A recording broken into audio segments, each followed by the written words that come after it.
From Wall Street to Main Street to help small business owners have the same capital as corporate America and give them the same resources as a larger company. We cover business funding, business credit, scaling, business consulting, and much more.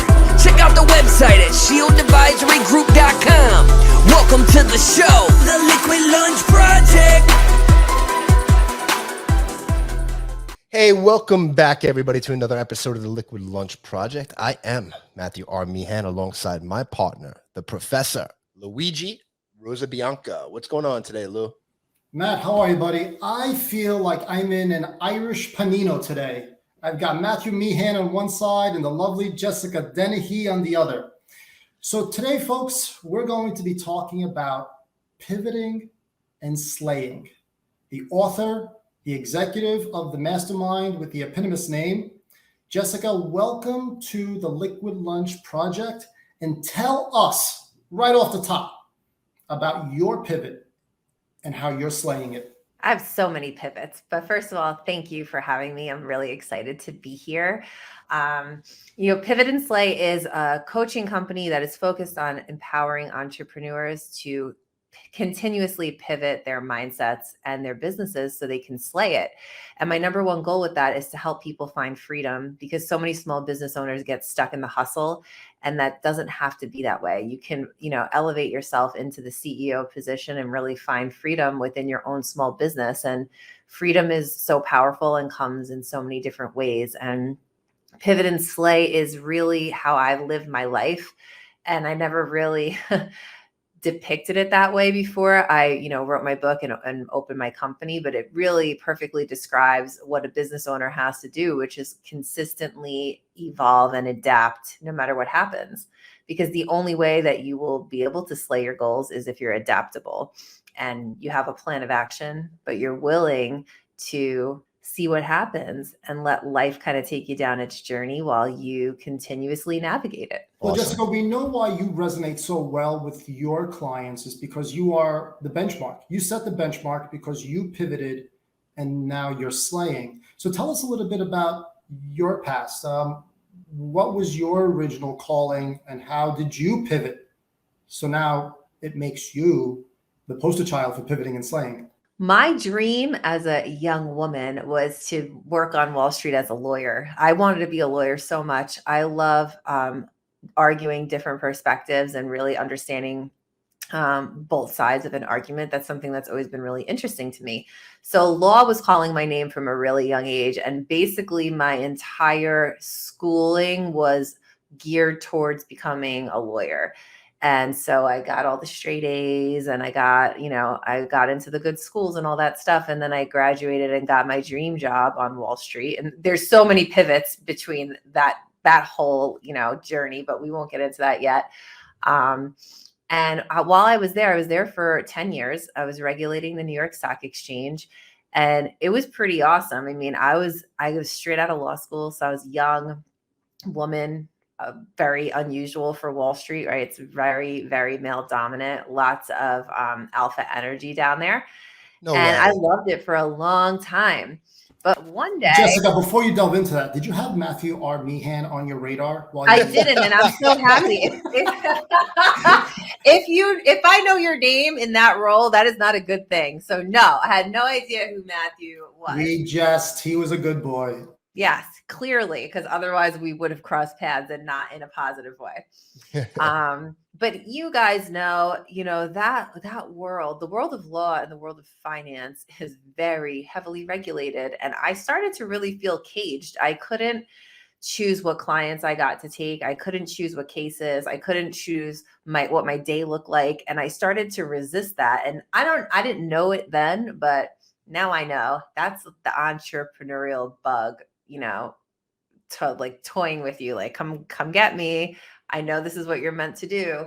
And I didn't understand it at the time, but I ended up diving into entrepreneurship from there just because I was feeling really disjointed in my role at the exchange, and I wasn't feeling aligned with it anymore. Well, let's get a bit more granular, right? So you've got a nice position. You're living your, on paper, dream.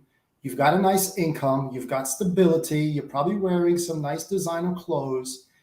how easy is it to rip that blossoming tree from the roots and start all over? It's not easy. I mean, I'm very decisive and I follow my gut. So I didn't really understand what I was doing in the moment, but I did it anyway. And I know not a lot of people can resonate with that. So what I'll describe is it's a weird feeling to have groomed yourself for something your whole life, achieved it, and then be like, time out.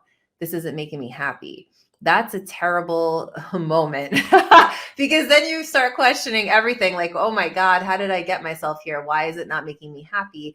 And I had a really cushy position, right? Like I was at the top of my game. I was making a lot of money. I was in a prestigious company and I had a pension, had like $1 million pension, but I had to stay for like, 100 years to get it. But that's a place most people want to be. And so then part of you kind of feels like, how spoiled am I to have all this and not be happy, right?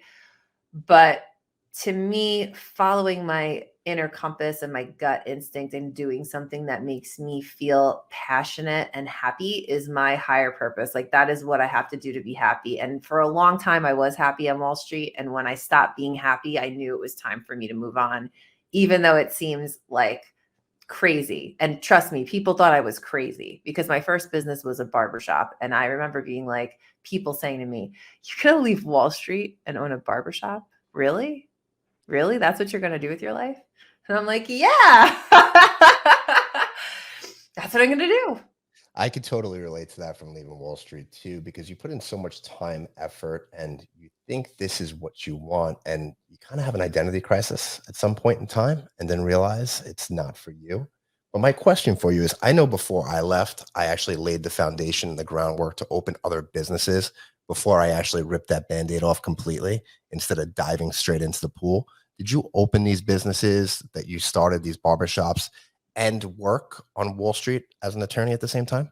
I did. And I was in a unique position. And most people can't do that. So I feel very fortunate that I had that opportunity because I opened these with my ex-husband and we were married then. And so he was out of a job, which is why this whole like entrepreneurship thing even came up. And he had the idea, the vision. And I was like, great, let me help you fund it. I'll fund it for you. You do the work inside the business and I'll just keep our financial situation going by working my regular job. And so we did that for 3 years before I left. And because when you scale a business, you really need to be all hands on deck. And so we got to the point where the business was doing phenomenal. And we're like, great, we need to move and scale and grow. And so it took two of us. So I left Wall Street at that point to scale the business. I have a lot of respect for anybody that's worked on Wall Street because I've been in the trenches myself. You've been there. And it's not just being a stockbroker or a financial advisor, or it's an attorney too, and accounting firms, right? Because when you're working in high finance, it's demanding 12, 14, 16-hour days. And that's in the office on top of the commutes that we had, which could be an hour and a half to 2 hours, right? And it generally takes a toll on your loved ones and the people around you. So I know for me personally, me and my wife, I didn't even just leave Wall Street. I left the whole state of New York and moved to Florida, right? And just started a new beginning, as I called it. And you've been very successful with your new beginning too, right? So you left Wall Street, you started managing one barbershop. At what time did you know it was time to expand, to open up some more? About 2.5 years in, we were like, man, this has really taken off. Like, we've got to capitalize on the moment and go all in on doing a second one. So we opened a second one 3 years after the first one opened. We got divorced in the middle of that, not because we opened it, but for other reasons. But entrepreneurship brings a lot of stuff out of you that you didn't know you had inside before. And it's tough. It's hard. It's hard to grow with someone anyway. Forget about the, business stress on top of it. So we opened that. And then 2 years after that, we opened another one in the Dominican Republic. Amazing. How was that? It was cool. How was that? How did you venture out? Listen, I know you have a lot of expertise, but for somebody and some of our listeners right now, if they wanted to go international and open up an international branch of their organization, what did that process look like? It's complicated. I mean, and I'm a lawyer and I felt like it was complicated for me. So because I know so much about business already, you'd think maybe it'd be a little easier, but no, it wasn't. It was still complicated, and every country's different. And all I could say is, like, if you're in business ownership, you really have to take the opportunities when they come. There's really no right time for it. There was weird roadblocks at every stage of the game. And if I had been like, I'm going to wait until the perfect time, none of this ever would have happened. None of it was perfect timing. But in this particular case, why the Dominican Republic? Because our barbers, as we grew and we hired and we figured out who jived with our brand the most, it just happened to be a lot of Dominican barbers that we were utilizing. And it was great. They have a great work ethic. And they were like, you'd slay it down in the DR. So we're like, all right, let's check it out. And so that's kind of how it happened. And it was definitely a unique experience. It was not as easy as getting everything up and running here. But the opportunity comes and you just kind of, you do it, and you either fail or you succeed, and you don't really know what's going to happen. You just kind of in the moment. And that's what happened. That's amazing. That's always been something I've always been curious about, going outside the United States and doing business there. Right. You need a good lawyer in the spot where you're going. And we found someone there that we could trust. And we were like communicating with them a lot to advise us, because it's impossible to know everything about a place that you've never even really visited that much. Let me take one step back before we start slaying it, Jessica. So you and Matt mentioned something that was, I think, poignant to the conversation. In your 20s, you experimented in a petri dish that really tested your nerve, whether it was the length of hours you worked, or the quality of work that you did, or the quantity of work that you did, or you folks were so outside of your comfort zone where you were stressed to such a point in your 20s. Once you go through that, anything else, whether it's opening up in the DR or opening up barbershops throughout the island of Long, or whatever it is you may take on, becomes downhill, because you've tested yourself to such an extreme. It's like running a marathon and then having to do 10K. I feel like both situations, you have to choose your hard. Working for someone else is hard, right? If you have my kind of personality, because you're being told what to do, when to do it, how to do it, where to do it, all the things, right? And like, to me, that's stressful. Going on your own is stressful in a totally different way, right? Because working for someone else, at least there's a lot of stability there. There's a lot of, there's benefits, there's 401ks, there's health insurance, there's salary. On the other side, there's a lot of freedom and a lot of responsibility. And so to me, it was just stressful in different ways. I don't even know if I would quantify one as more stressful than the other. I think I learned a lot about myself in both situations, and both were stressful for me. And for me, in my side of things, I think it is, life's a lot easier now. You know why? And you know why it's easier? Because I enjoy what I do every day. Right? It doesn't feel like work. When I had to commute an hour and a half to get into work, and I lived 8 miles a day, that was a hassle. And then I had to deal with a lot of clients and things outside of my control, whether it was staff that we had or stocks going up and down, earnings reports, just the hectic lifestyle. My life's become a lot simpler now. I'm really enjoying it. The control thing is great. I mean, to me, the thing I love, and freedom for me, is more in alignment than anything else, because now I get to choose who I work with. I get to choose what hours are most productive for me to work. I get to be with my kids more. I get to have a life outside. I get a lot of freedom in a lot of ways. Like financially, there's limitless potential instead of a fixed salary, time-wise, alignment-wise. But I think the one I enjoy the most is feeling aligned with who I am and having a company that's really built on my values, my standards, my way of living, my mentality. Like, that to me is the most important thing. And that is why I choose this route over all else. So Jess, I'm glad you brought that up, right? Because there's a lot of entrepreneurs out there that aren't working the way they want to work. And, they bought themselves a job rather than having a business, because they don't have the systems and processes in place. And I know your book is about pivoting and slaying, right? And your consulting company, you actually help coach and teach these entrepreneurs how to get what they truly want out of life. Can you speak a little bit more to that? I would love to speak about that because that's my whole mission, is to show people you don't have to live like that. And when I started my business, there's this mentality, because we're all around the same age, right? Like the generation that came before us, they're almost like, oh, you can't work for yourself because you got to be there every single second. I'm like, would you want to do that? Right? I heard that a lot when I was opening my business. But the truth is, that is not how it has to be. That is how you choose it to be. Right? If you want to be there all the time and you want to do all the things and you're going to be there doing all the things, that is not how it has to be. And it all starts with the way that you perceive things. You are not that unique. I hate to break it to you, but someone else could do the job that you do for the company if you train them. All it takes is a little bit of training to get them to take on some of the stuff that you do every day. But most business owners and entrepreneurs, we're so thick-headed, right? Like we're the only ones who can do it this way. We're the only ones that know how. No. Your point in building a brand is bringing all of your unique energy and letting that be the reason that people come to your brand. But give away the other stuff so you can go concentrate on the vision. If you don't delegate that stuff away, you're not going to have time to work on the vision and grow the company. You're actually hindering the growth.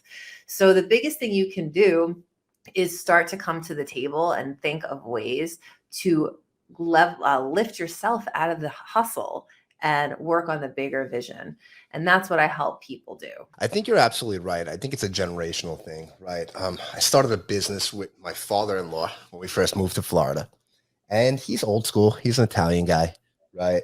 And he's one of those, we got to be there all the time. Not because he wanted to work all the time, because it was a cash business. He didn't trust anybody with the cash, right? Yeah. Me, on the other hand, I was looking at it as a passive investment. So I didn't have the time to put into it. So we wound up closing it down. But I think the mindset, and what we help our clients learn is, and teach them, is a little bit more of, I ask them, where do they want to be? What are your goals? What do you want to do? I want the exit strategy in place before we go in and even try to scale this business. Because if you don't have the exit strategy and know what you want out of your business for yourself, because your business is just a tool for you to live the lifestyle that you want. And if they can't answer that question, it's really hard for us to take them on at times. I agree with you. And what I find though is, there's a lot of saturation in the coaching world, but what I could tell you is this, and this is my approach to coaching people, is I have all the business strategies you need to be successful.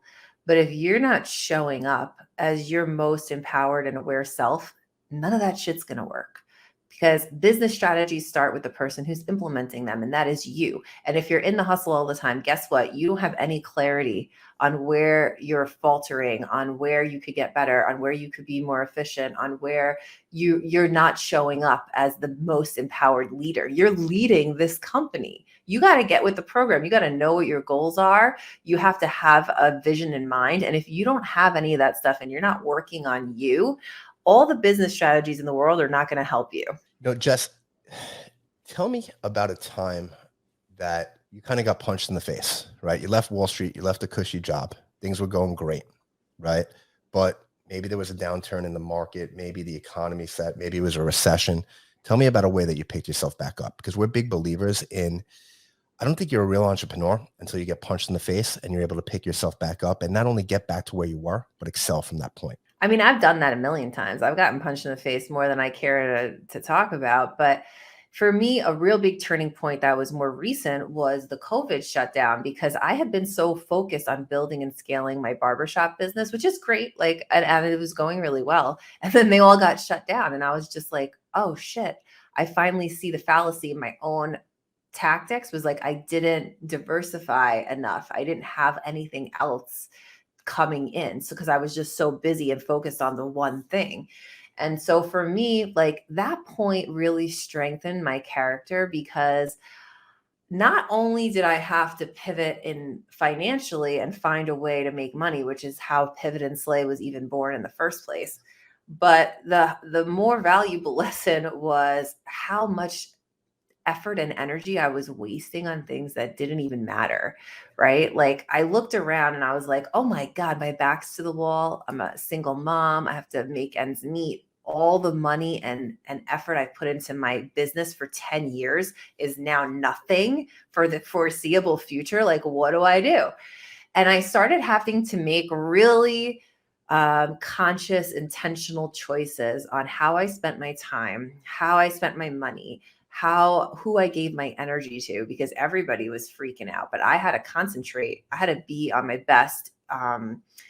I had to be on my A game every day to figure out how I was going to pivot this time and make it work.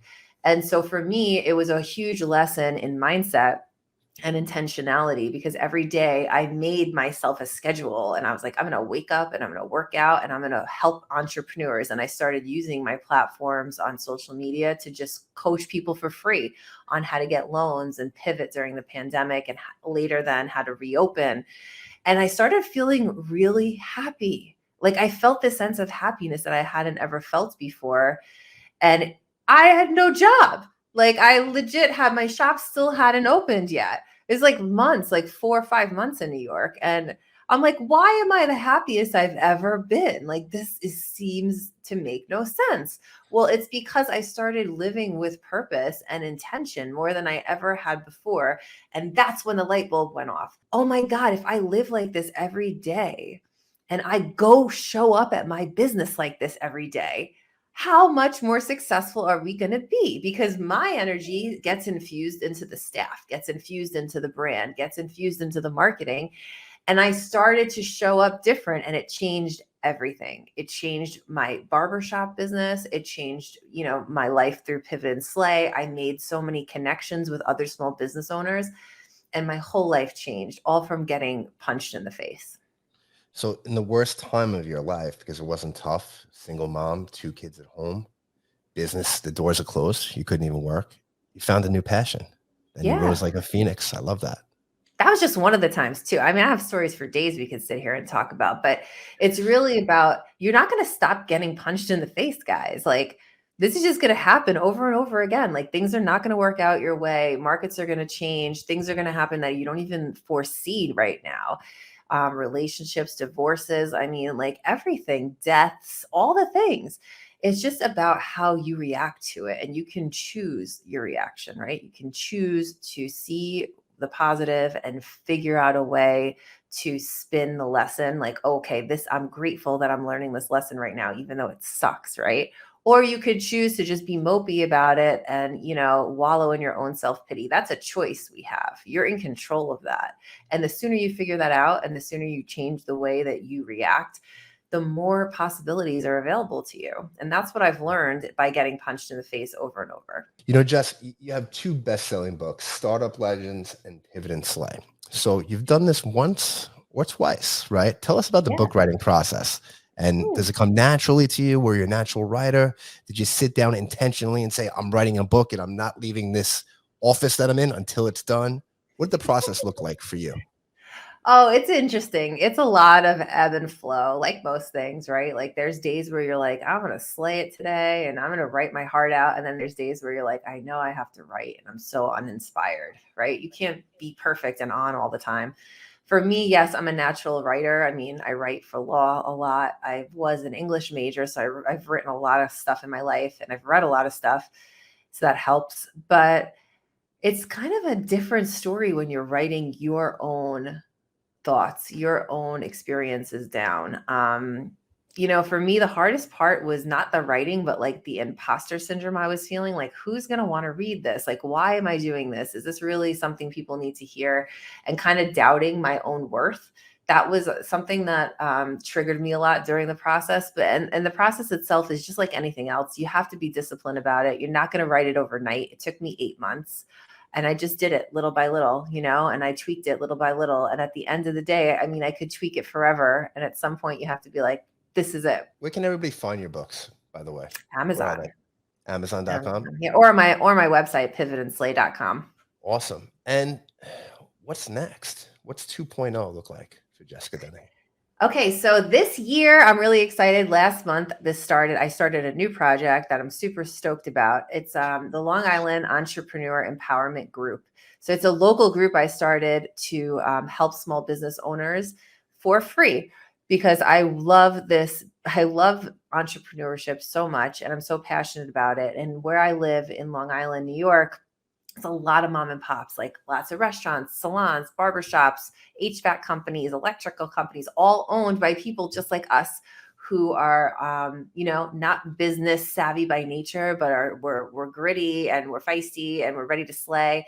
And I just want to bring them all together and teach them things and make them really make genuine connections with each other. So I'm hosting free meetups every month at amazing restaurant venues, so we can patronize the restaurants and help them, and we'll all just get to know each other. And I'm having amazing speakers come in. So I spoke last month. This upcoming month in April, I have a celebrity chef speaking who owns a local restaurant, and I got a beautiful venue for us. And I'm just super excited about it because it's just going to help so many people. And I don't think that a lot of people understand the power of real networking, not handing your business card out, not cold pitching strangers, not showing up just to say what you do, but actually adding value to other people's lives and making genuine business connections that will last for a long time. So I'm really excited about that. Sounds amazing. And you're giving people a platform and a place to get together in a time after COVID, which people are looking for anyway.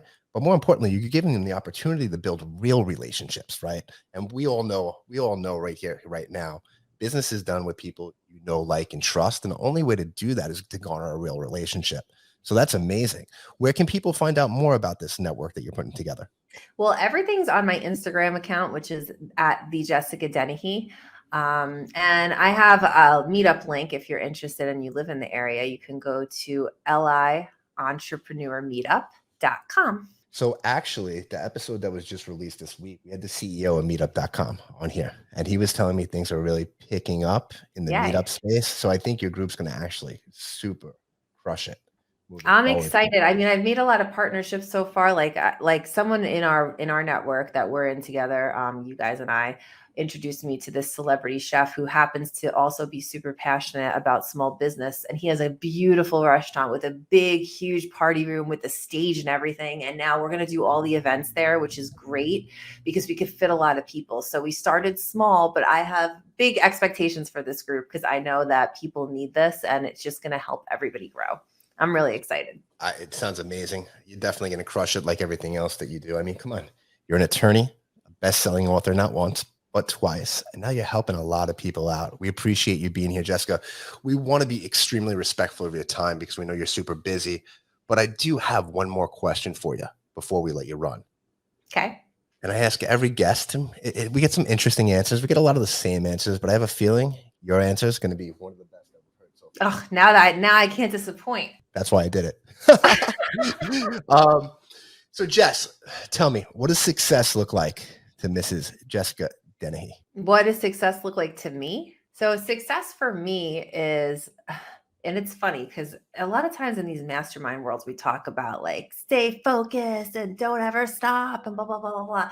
But really my journey of success has been to really be more multi-dimensional and surrender to the experience of life more, because the truth is there's so much life around us and I want to travel. I want to be with my kids. I want to be the best mom. I want to have my own stuff on the side, like yoga and snowboarding. And I want to have fulfillment on every level, not just in my career. And so I have worked to move from a type A regimented human being, disciplinary machine, to the more middle ground where I'm now allowing myself to, yes, continue to be career driven and oriented, but surrender a little bit to the flow of life, because all the times I have surrendered and allowed life to nudge me one way or the other, a lot of tremendous opportunities have happened in personal development, but also in business.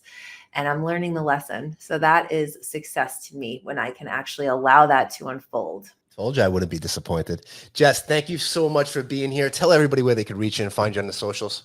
You can find me on Facebook and Instagram at thejessicadennehy.com. And you can find my book, my coaching program, and all my info at pivotandslay.com. And guys, that's a wrap of another episode of the Liquid Lunch Project. We'll see you on the next one.